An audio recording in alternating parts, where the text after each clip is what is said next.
All right, well, let me get us started. I am delighted to be here and welcoming you all to the fifth installment of GPS's new webinar series, Designing Policy for a Global Impact. My name is Craig McIntosh. I'm a professor of economics at GPS, and I teach development and statistics.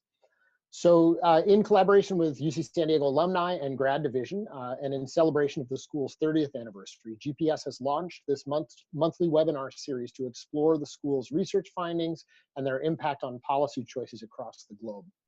Each of these webinars features GPS faculty, alumni, and graduate research students, and will take a closer look at a topic currently under discussion in the public domain. Today, we will be looking at the topic of cushioning the fall, safety net programs on public health. We have three excellent panelists joining us today, and we're very grateful to all of them for taking the time to do this. So the first of them, I'll just introduce them very briefly now, and then each of them is going to have a chance to talk about their own work and their own perspectives on this sector. So I'll let them introduce themselves in more detail when they speak. But briefly, we have Bryn Sakagawa, who's an MPIA from 1998, currently serving as the director of the Office of Health at USAID Philippines, as well as her MPIA from GPS. Bryn has a master's in public health from Johns Hopkins University. We have Teevrat Garg, who is an assistant professor of economics at GPS, whose work is really right at the forefront of uncovering the linkages between environmental exposure and health and educational outcomes. And we're also delighted to have Eddy Chebelyon, who's an MIA from last year. He spent years prior to his time at GPS working through ILRI for the index-based livestock insurance program in Kenya and Ethiopia, and is currently working on the mobile salary payment project in Afghanistan at the Rady School of Management. So with those introductions in place, what I'd like to do is just try to kind of set the stage for the conversation that we're going to have over the course of the next hour. What I want to do is try to motivate the panel by discussing a couple of contradictory trends that are emerging in the area of social protection. So the first of these is an ever-growing body of literature that is showing the permanent importance of shocks that occur during what are called the first 1,000 days of a child's life. So this is basically from conception to the third birthday. So almost everywhere that researchers have looked over the course of the last few years, they found remarkably strong evidence for the fact that insults that children suffer at that very vulnerable age are effectively permanent, that they're never able to overcome them. If they're malnourished and they hit their third birthday, below where they should be, let's say in terms of height for age, that's a loss that they cannot make up with any amount of subsequent nutrition. There's an enormous literature of which Teevrat has written a number of very interesting papers showing similar things in terms of exposure to heat shocks, pollution shocks.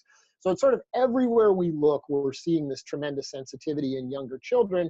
And indeed, that sensitivity is so intense that there's even a new literature now that is showing that the children of those people who were exposed to these shocks in the first 1,000 days are actually suffering from their parents' shocks. So all of this is to say, risk really matters. Risk protection is a kind of program that we think can have really enormous welfare benefits and prevent these permanent harms from being realized. So that's kind of a statement of the need. We need to come up with better ways of implementing social protection programs that insulate the health, particularly of very young children, from shocks. Now, at the same time, one of the most obvious ways that we might think about trying to insulate households against risk would be insurance. We've had this very exciting, microcredit revolution over the course of the last 20 years or so. We have more than 200 million people now getting private sector credit through microfinance agencies. And so there's been a lot of hope over the course of the last decade that this success could be reproduced in the form of microinsurance. And that the private sector, if all we have to do is kind of get the contract right, and that the private sector is going to be able to really step in and carry a heavy share of this risk burden. So unfortunately, the very clear experience from a large number of pilots that have been conducted over the course of the last decade or so, including a couple that I've participated in, has been that this isn't going to be the case, and that people just don't want these products. The demand is not there. if we offer insurance products to people at very heavily subsidized rates, they can have big effects on their decisions in terms of things like agricultural input use. But this is not going to be something that the private sector is going to be easily able to solve, because they just don't have products that achieve broad enough demand to really move the needle. So where that leaves us then is, we think these risks are very important and that the welfare gains from insulating people against them are large, but it doesn't look like the private sector is going to be able to do it. So that puts the public sector and public sector safety net programs really kind of at the heart of this debate. So I think there's been a lot of interest and a lot of experimentation over the course of the last few years in terms of trying to figure out how we can integrate insurance-like features into the way that safety net programs work. So just to throw out a few examples, you could think about having cash transfer programs that get triggered by shocks. You could think about providing insurance products to banks, and that then when those banks face, let's say, a wave of default that comes from agricultural shocks, that then the insurance product will pay off those loans and make the banks willing to continue lending.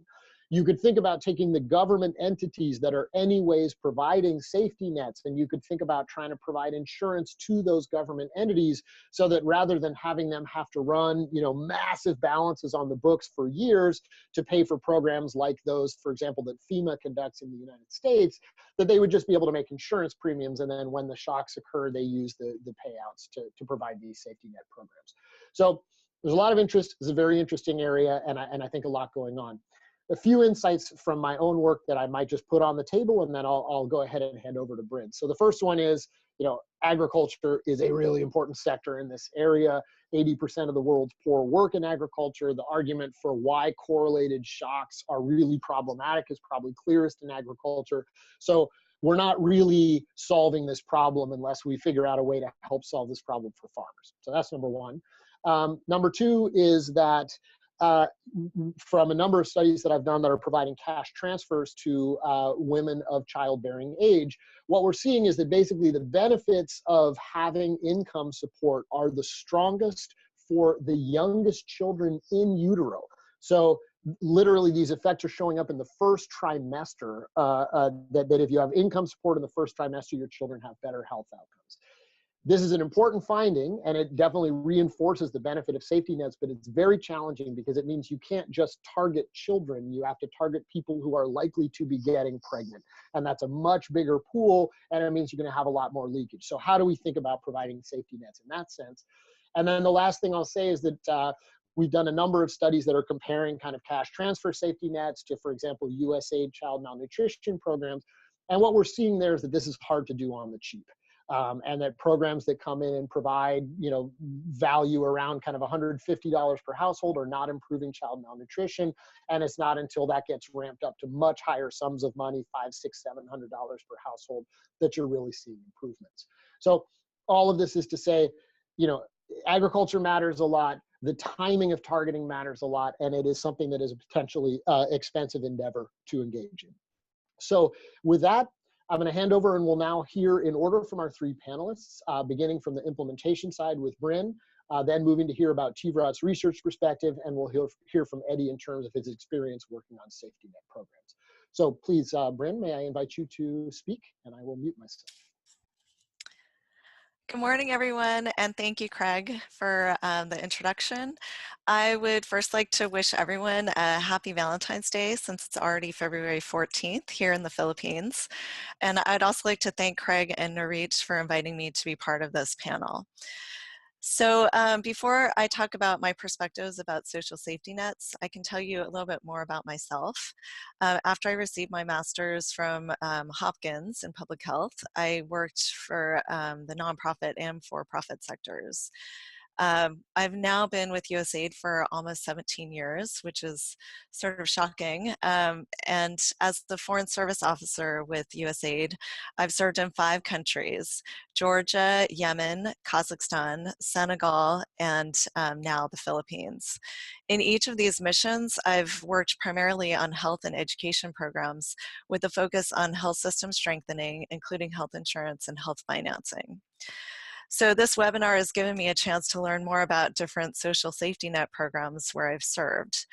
So today I would like to focus my observations on the Philippines, and if there's time I can talk a little bit about Senegal.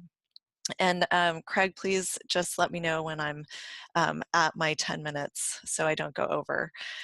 So here's some quick facts about the Philippines. And the country consists of more than 7,000 islands. It has a population of about 110 million, and it's also one of the fastest growing economies in Asia with a 6 to 7% annual growth rate. The other important point is that the government is committed to end poverty by 2040. In 2015, about 21% of the population lived below the poverty line. So in the Philippines, there's a conditional cash transfer program called the Pantawid Pamilya Filipino program, or 4Ps, which is currently the world's fourth largest CCT program based on population coverage. So this program provides conditional cash grants to the poorest of the poor and aims to break the cycle of poverty by keeping children ages 0 to 18 healthy and in school so that they can have a better future. Households receive cash grants if children stay in school, receive regular health checkups, and have their growth monitored and receive vaccines. Pregnant women must receive prenatal care, as Craig was talking about earlier, um, and they also need to deliver in a health facility with a trained health provider. Parents or guardians must also participate in monthly community-based family development sessions to learn about positive child discipline, disaster preparedness, health promotion, and women's rights. The program also has one of the most comprehensive poverty targeting databases in the world, covering 75% of the country's population. And as of 2016, the program covered 20 million Filipinos belonging to 4.4 million households. So theoretically benefiting 20% of the population, and which is the majority of the country's poor. So evaluations and studies have shown impressive results. The program has led to a poverty reduction of 1.4 percentage points per year, or 1.5 million fewer poor Filipinos.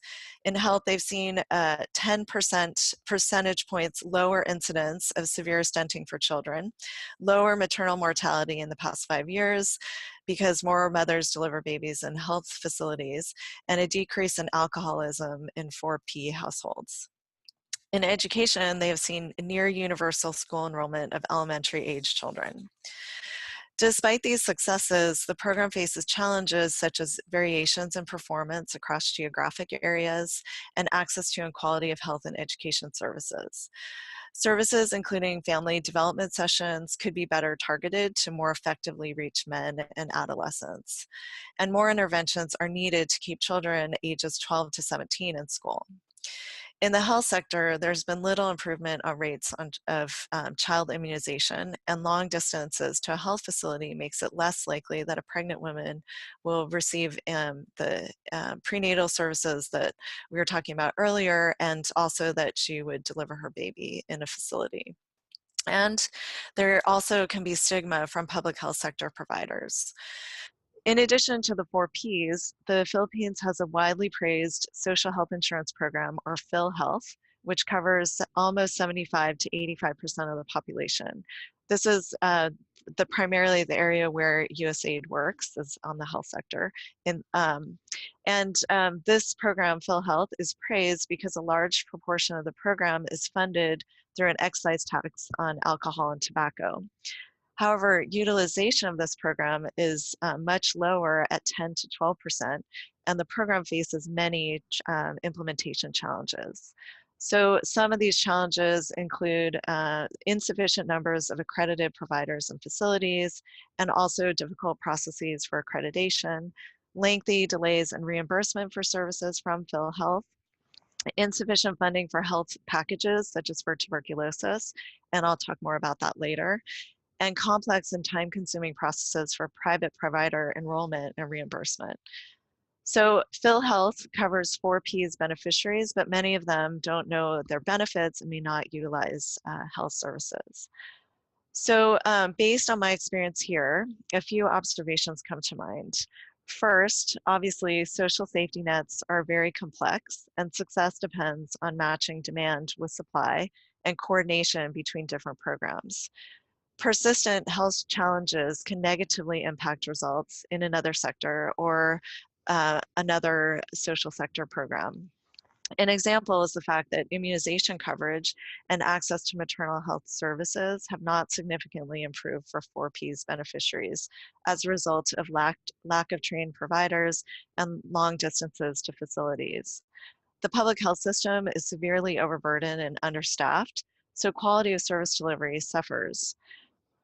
And underserved populations, such as 4Ps beneficiaries, don't receive patient-centered care. Similarly, targeted interventions that address social determinants, such as poverty and undernutrition, which is what the 4Ps program is aiming for, can dramatically improve health.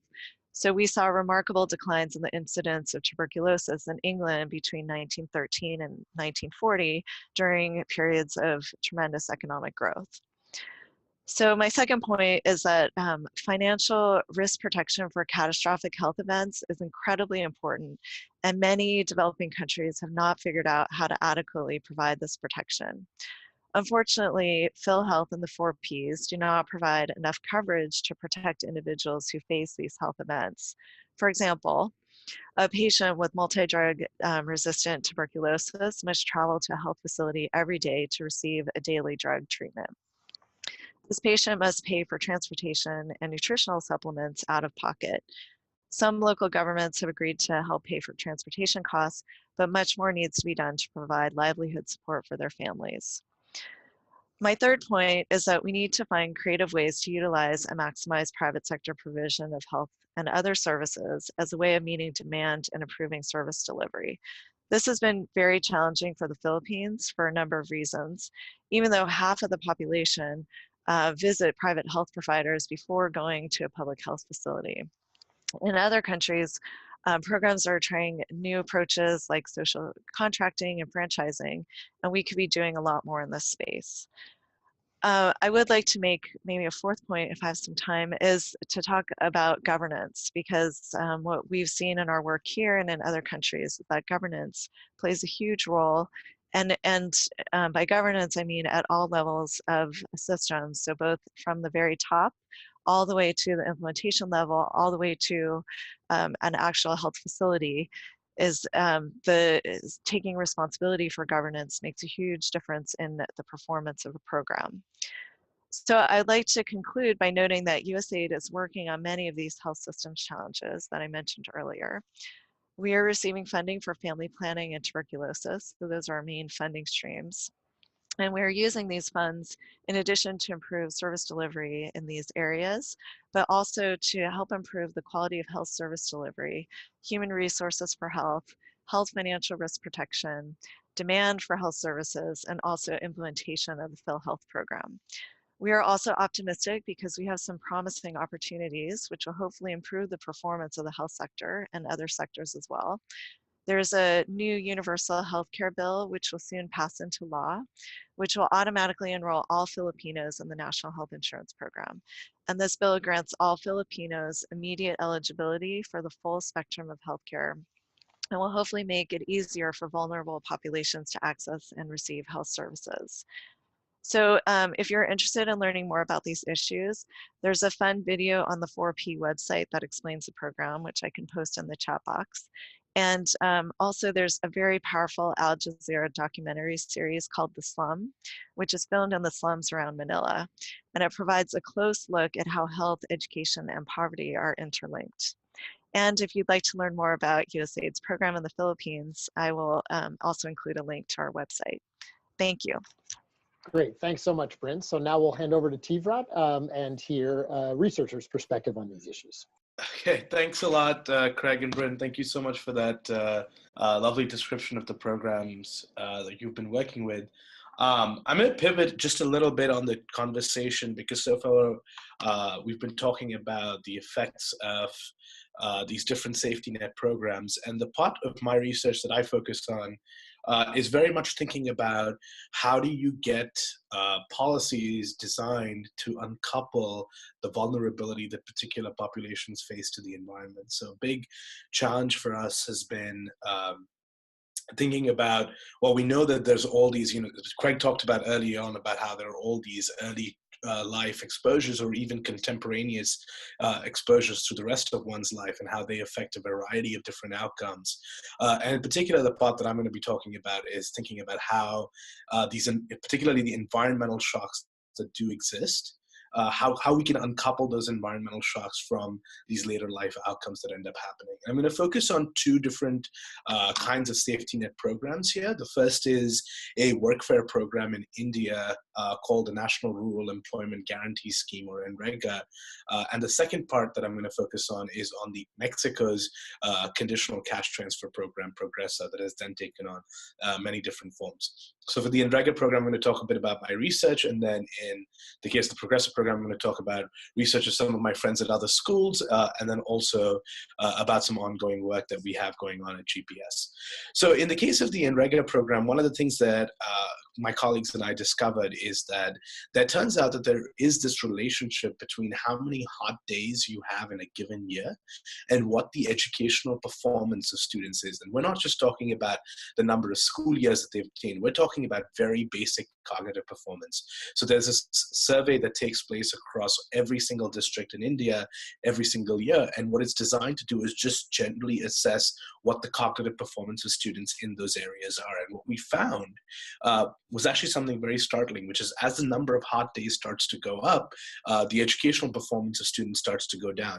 And so one of the things that we discovered is that what's really happening here is that it's not just any hot day that matters, it's hot days in particular during the growing season that end up mattering. And it's these hot days in the growing season, which means they affect agricultural output. And so through this channel of affecting agricultural output, we see the effects transpire into students' educational performance. And of course, these can have longer run effects. So that was obviously, somewhat of a depressing finding that, these hot days translates through the agricultural income mechanism into students' educational performance. But what was encouraging was that we found that during the time period that this was happening, India also rolled out its, really the first of its kind workfare guarantee program, where the Indian government said that if you're a rural household, we are going to guarantee you 100 days of paid work, no questions asked. And so you basically signed up for this program if the next best option wasn't good enough. So this provided sort of a baseline level of income for a lot of households in India. And what we showed was that as this program got rolled out, that link between the number of hot days in the previous year to the educational performance of the students starts to weaken out. And 2 years out, most of that relationship disappears in places that have this program relative to places that didn't have this program. So what it really tells us is that, stepping aside from the debate about what the direct effects of safety net programs are, one thing that safety net programs could be really useful for, and we're still building evidence on this, and one thing they could be really useful for is uncoupling the relationship between environmental stresses, which for better or for worse, we're going to see more and more of, and some of these later life outcomes that do occur. So that's the experience been in India with this massive workfare program. We've seen something similar happen in Mexico with the Progresa program. There's a new working paper by folks at the University of Michigan and at the University of Southern California, where they show that they repeatedly show that there are these rainfall shocks early in life that really do matter for how students perform later in life. But then again, once places that got treated with this conditional cash transfer program, Progresa, those households actually, the effects were quite muted. And for each year of exposure, about 20% of the effect of that early life exposure, that early life negative rainfall shock got muted. So again, we see a second place in a different context. This is not contemporaneous, this is early life exposure, and we end up seeing a similar story. And this time it's with a cash transfer program rather than with a workfare program. So my colleague Gordon McCord, who's also at the School of Global Policy and Strategy here at UCSD, we're also using this program, this Mexico Progresa program, and we're showing that one of the relationships that has often been documented in this literature is that there is a relationship between violent behavior and rising temperatures. This isn't thinking about it in terms of educational outcomes, but more of a health sociological component. And in that case, we once again document using daily data. We get the universe of death certificates, the universe of homicides in Mexico between 1998 and 2012. And we show this very robust relationship, but then we show that most of this relationship again gets weakened as a result of providing people as a result of just areas being treated with this conditional cash transfer program. So from each of these three experiences, and I think we're just at the beginning stages of documenting the evidence of how safety net programs uncouple the relationship between environmental stressors and these long-term, very tangible, very real, and very large economic outcomes. So in that sense, part of the work that we're doing is pivoting away from sort of these direct effects of safety net programs and thinking about how safety net programs are really going to be helping us live in a world which is increasingly seeing more and more environmental stressors. So I think on that note, I'll let Eddy pick up over there, because Eddy's actually worked in the field in implementing a similar program that is actually designed to it's an index-based livestock insurance program that's actually done some of the work on field. So I'm going to let Eddy pick up here, and then we'll circle back to Craig. Thank you so much, Teevrat, for the introduction, and Craig for having me on this seminar. So I'm going to talk a little bit about myself. My name is Eddy, and I'm really passionate about technology and leveraging the power of technology for growth, and especially pro-poor growth. This interest and passion led me to work for the index-based livestock insurance project, which Teevrat, as Teevrat mentioned, is sort of a safety net for the pastoralists of northern Kenya and southern Ethiopia. During my time working for this project, I would say we were basically trying to figure out and answer one question. Does index insurance work as a social safety net? The idea around the product was to have it be a commercially viable product that could be mediated by the market, like any other insurance project, any other insurance product that we have, for instance, here in the United States. And it turned out to be a really challenging time, because people don't buy insurance. And as you heard Craig say, giving these insurance rates at very, very low cost could trigger the behavioral reactions from the households. So my time at IBLI was really, really trying to improve the product, figure out ways of making the product a lot more better, and answering the question of does it work or does it not work. I'll talk a little bit more about IBLI and how I think of it as a social safety net that cushions the herders of northern Kenya from livestock-related mortality. So IBLI is an index insurance that was designed around using NDVI, which is freely available and easily verifiable. Anyone can download the index and just verify. And NDVI is a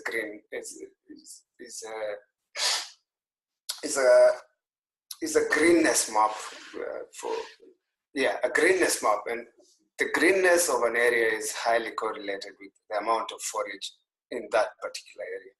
As it turns out, this also means that the amount of forage is highly correlated with the health and the health of the livestock that is foraging on that particular field. And yeah, in northern Kenya is home to about 3 million pastoralists and who really rely on livestock. And when the livestock is not healthy, then it means they have a problem. They do not have food. They do not have a livelihood, basically. And as it turns out, the greatest shock that they face in these regions is the shock of drought, which means the greenness map is basically not green. So that was the idea of the index, using a greenness map to determine the amount of forage and then predict a livestock mortality loss based on the amount of forage. And that's how the insurance works, pretty simple. And the predicted mortality is division-wide. So this really gets around the idea, this really circumvents the ideas of moral hazard and adverse selection. But then suffers basis risk, which is one of the biggest challenges of implementing these types of projects.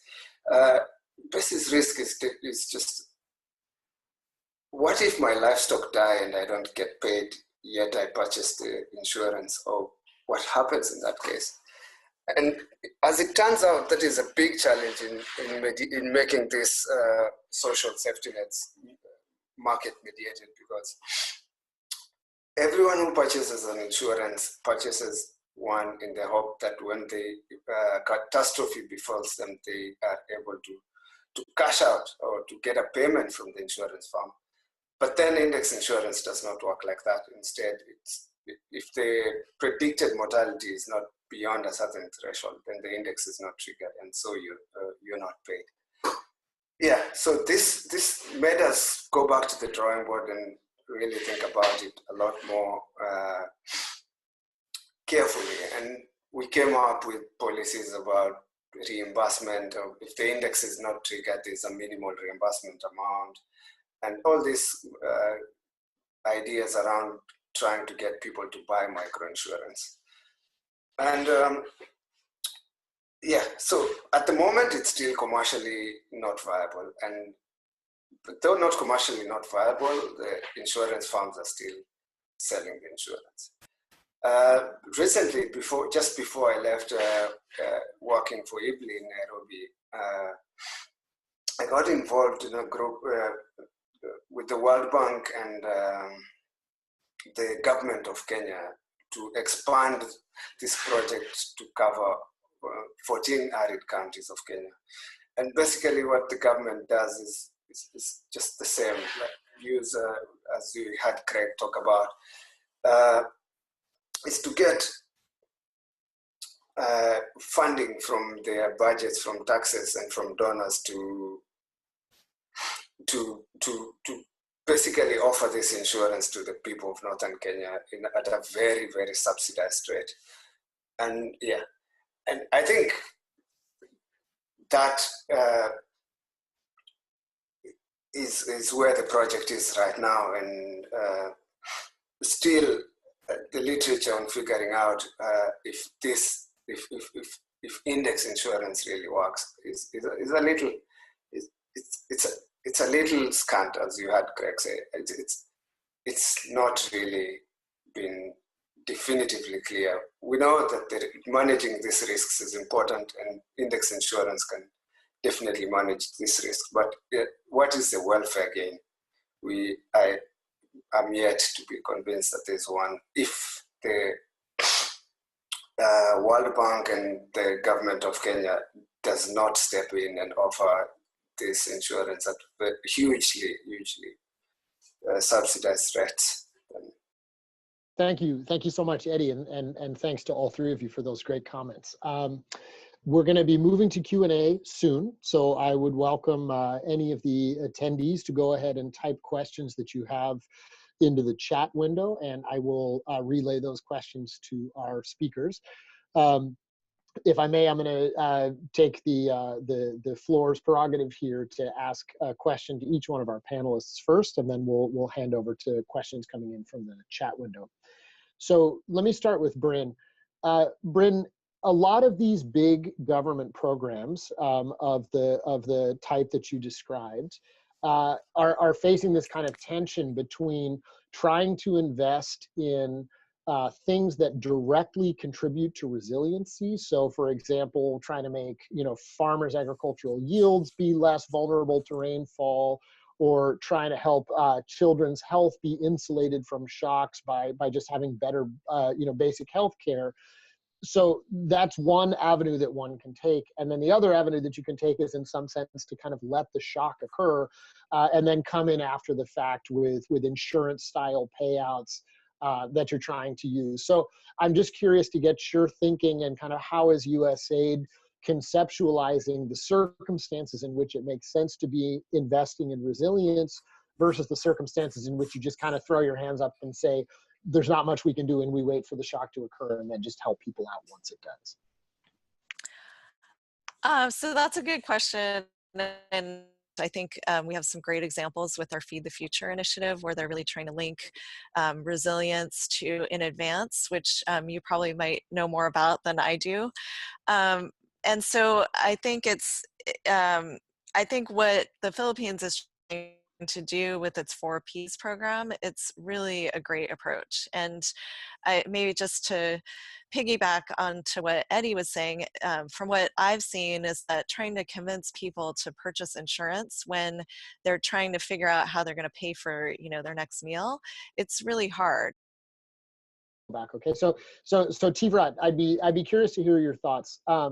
You talked a lot about NREGA and Oportunidades, both of which are kind of conditional programs. One of them is like a workfare program, and one of them is conditioned on school attendance.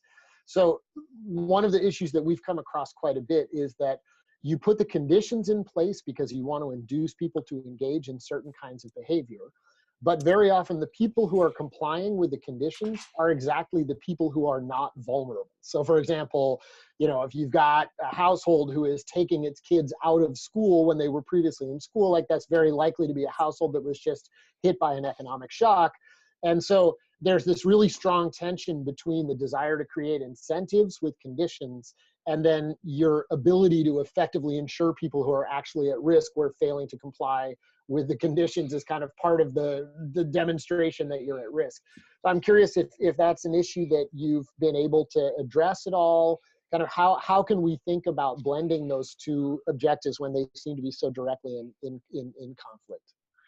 Yeah, I think it's a great question, Craig. I think in part because all of this comes from the perspective of having policymakers with limited budgets trying to make these decisions. So in some sense, addressing this leakage in the program is quite important.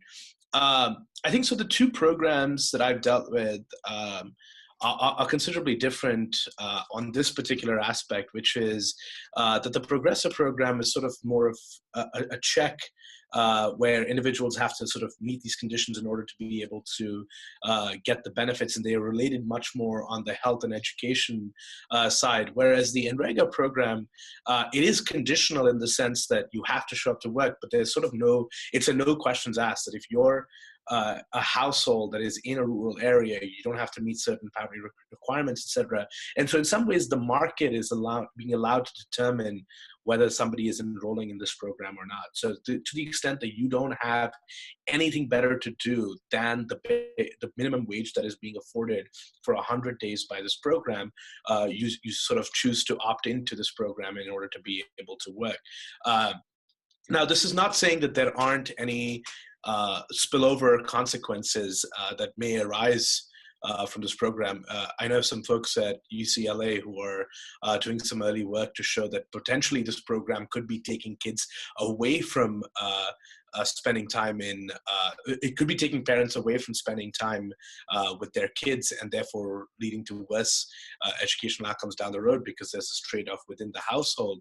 But I think that in terms of actually making sure that I think that's a great question. I don't have to circle back to your question. I don't actually have an answer in the sense of how do we manage this. The NREGA program has certainly shown a certain amount of promise in terms of, compared to a lot of other programs the government of India has run, the leakage has been considerably low. This has been this has coincided with a number of other developments in India, such as the UID scheme, etc.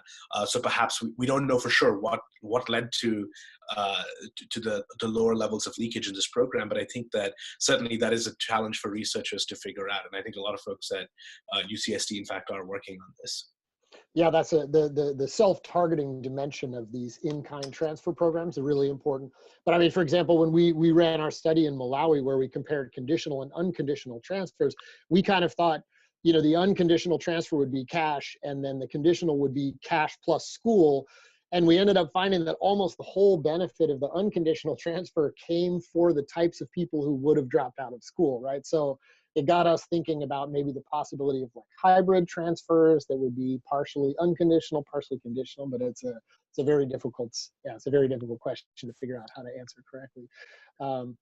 Eddy, I wanted to ask you, you know, one of the very strong arguments that people put forward for safety net programs has to do with the role of poverty traps. And there's a very nice literature specifically from IBLI where people are thinking about kind of like the minimum number of livestock that a pastoralist needs to be able to survive as a herder. And if they fall below that, they have to like migrate to the city and do something else. So like, I'm just curious, this is an idea that seems like it's been fairly academic. You know what I'm saying? There's theoretical papers about it. So I'm curious because you've kind of been there on the ground and you've seen this with your own eyes. How have you seen this kind of dynamic poverty trap argument working? And are you seeing this dynamic where this kind of temporary thing that comes in and keeps someone from falling below a threshold really does translate into a permanent improvement in their ability to generate a livelihood from pastoralism? I think yes and no. Like being on the ground and talking to pastoralists and living with pastoralists for a long time, I think I've come to understand that it's really rare for this minimum to exist, that below this amount of livestock, if you don't have anything below that, then any shock, of course, any shock will decimate. If you have 5 TLU, TLU is tropical livestock units, which is about 5 cows, which most theoretically, that is where the threshold has been placed. And the theory on poverty trap says if you have anything less than that, any shock on those 5 tropical livestock units, then you're becoming destitute again. Probably true in theory, but in practice, I find that hard to believe. And the reason I do is because there's a lot of social ties between pastoralists. Not only social ties, but there's also social structure among the pastoralists. There's the rich pastoralist, and there's the person who is hiding for the rich pastoralist, has his livestock in the rich pastoralist's hut. And maybe this person, as an individual household, has 3 livestock or 3 cows. The theory would predict a drought would return this person to destitution. But then his livestock is mixed with the rich man's livestock. Mm-hmm. And from that, I do not think that the drought will make him poor again, beyond where he is. So I don't know. I do not see the connection between the theory and the actual livelihood and the actual thing on the ground. Yeah, I'm sad to hear you say that, but we also have found that if you actually go looking for poverty traps on the ground, it's pretty hard to find evidence that there is some concrete threshold below which people have a hard time recovering. So we have some questions coming in now for Q&A. So maybe I could ask all of you to turn your video on, and then I'm going to ask some questions generally, and I'll welcome you to take them as you like. So the first of these, we have a question for GPS students wanting to do more research on social safety net programs or who are interested in internships in this area. What kind of companies should they be considering working for? And Bryn, as the person probably with the most experience, maybe you could take first crack at that one.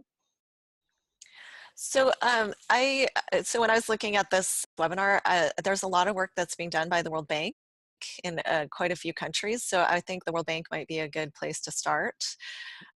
USAID itself, like we aren't, at least from what I've seen, we aren't really working so much on like social safety nets like the 4Ps, but we do a lot on health financing and health insurance.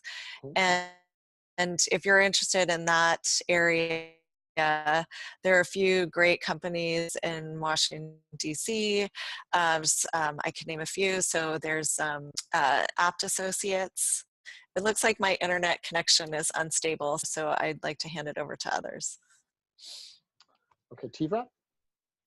I think there's a lot of interest in more and more safety net programs being implemented by the World Bank, and that's where I have a certain amount of work done with colleagues over there. And so I think that's certainly opportunities to both work in sort of the research side of these programs and also the programs on the ground. I think there'll be opportunities, especially with the impact evaluation unit in the World Bank just expanding in size more and more so. I would say that would be my first instinct of where folks could look for opportunities. And in addition to that, of course, we have Give Directly is an agency that is doing is an NGO that's doing quite a bit of work in this area, and then also research partners at JPAL and IPA and the Center for Effective Global Action. So those would all be places that I would encourage our students to take a look. Yeah, I mean, in my experience, like the fact that this question blends social safety net programs with companies, that's kind of the problem, right? That this has not been an easy area for companies to build into. I mean, that's what you started with when you said, So one place that the core private sector entities that really sit at the heart of this entire endeavor, for sure, are the reinsurance companies. Because when you have this conversation about, let's say an African country, the whole country is still so poorly diversified in terms of its exposure to agricultural shocks that, there's really no entity inside that country, potentially including the national government, who is liquid enough to handle, the financial risk imposed by a really big systemic shock. So where does that risk sit? That risk may sit on the international aid system. That risk is sitting on the books of the national governments who are trying to run surpluses to be able to, cope against that rainy day. So those are sort of inefficient places for that to sit, and that we really, particularly with the advent of global warming and with, bigger and more correlated shocks coming down the pipeline, we need to find ways to be moving those massive core risks onto the reinsurance system. So those are almost all European countries. They hire a lot of actuaries. I mean, they're very, very data-driven companies because their whole existence is based on assessing and pricing risk well. But I think ultimately a lot of the exciting conversations that are taking place in this space really lead ultimately to those big reinsurers. And so I think that would be another area where one could find a perch that would be a really interesting perspective on this. Eddy, did you have anything to add on that? I'll promote Hillary, and of course Hillary yeah. is also a good place. We had 4 students intern there 2 years ago. I think they had a positive experience. Yeah. So that's the International Livestock Research Institute, and there's again kind of emphasizing the importance of the public sector in the way that this gets done.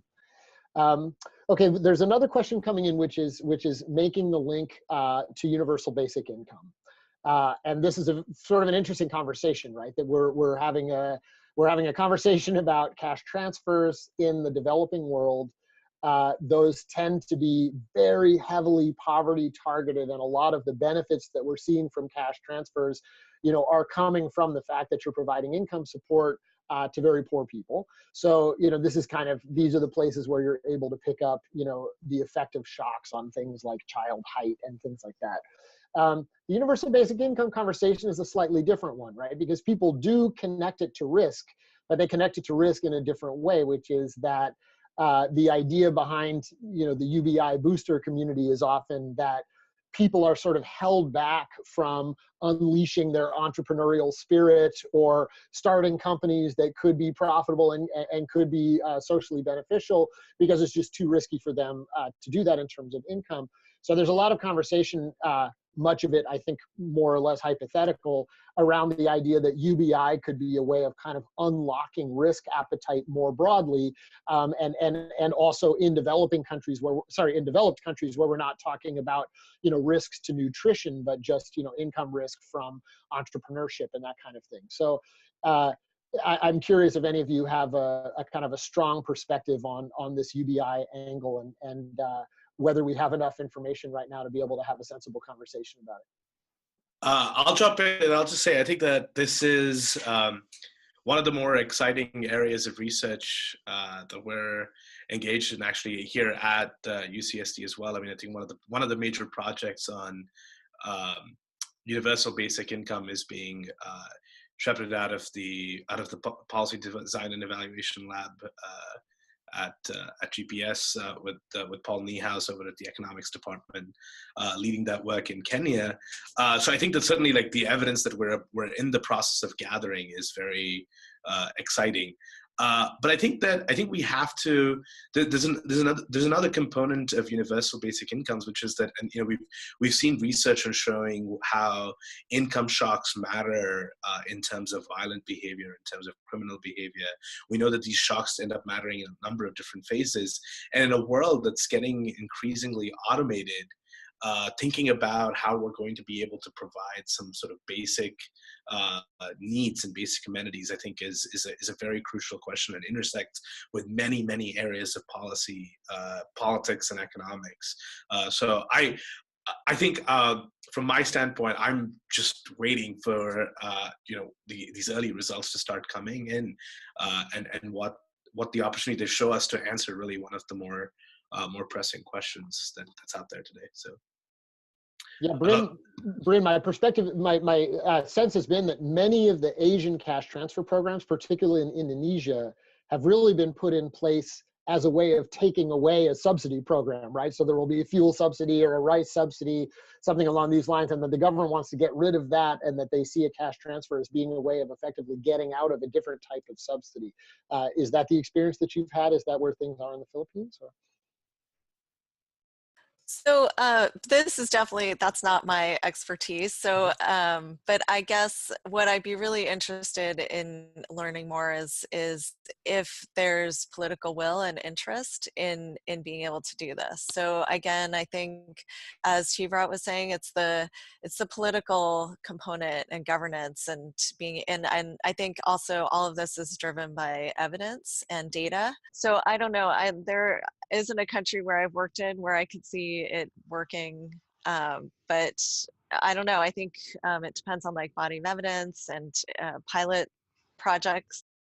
Right. Okay. So then we have another question that's coming. I think this is an interesting question. So basically, the idea is that the programs that Teevrat talked about, both of them, are not actually programs that were explicitly designed to be risk protecting programs, right? They were really just generic income support programs.